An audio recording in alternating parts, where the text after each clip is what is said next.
Barishal Sherebangla medical college হাসপাতালে দুর্নীতির বিরুদ্ধে ছাত্রছাত্রী এবং সকল শ্রেণী পেশার লোকজন ঐক্য হয়ে চলছে আন্দোলন।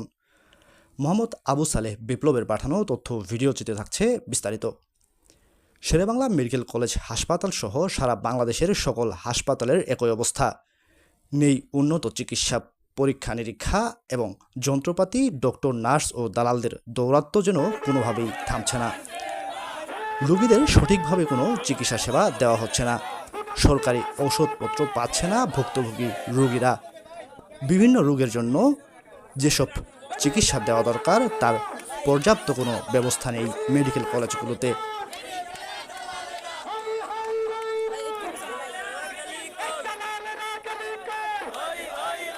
মেডিকেল কলেজ হাসপাতালের সামনে নেই রোগীদের ট্রলি। যা আছে তাও দালালদের হাতে এবং বেড পাওয়ার জন্য দালালদের গুনতে হচ্ছে প্রচুর অর্থ, যার প্রতিবাদে মোহাম্মদ মহিউদ্দিন খান রনি এবং বরিশালের বিভিন্ন কলেজ এবং বরিশাল বিশ্ববিদ্যালয়ের ছাত্রছাত্রীগণ উপরোক্ত দুর্নীতি বন্ধে 24 ঘন্টার আলটিমেটাম আজ শেষ হয়েছে এবং পুনরায় নতুন করে পরবর্তী আলটিমেটাম ঘোষণা করবেন বলে জানিয়েছেন আন্দোলনকৃত ছাত্রছাত্রীরা। আমরা আমরা এখন মাঠ কর্মসূচি পালন করব এবং আমরা সবাই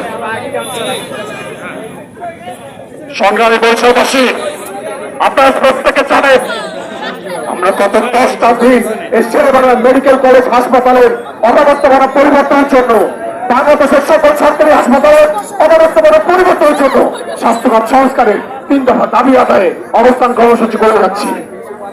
কিন্তু এখন পর্যন্ত সচিবালয়ে বসে থাকা মোসাহেবরা কোনোভাবে এই কথা তাদের কানে পৌঁছায় নাই, তারা তাদের কানে নেয় নাই আমাদের কথাগুলো।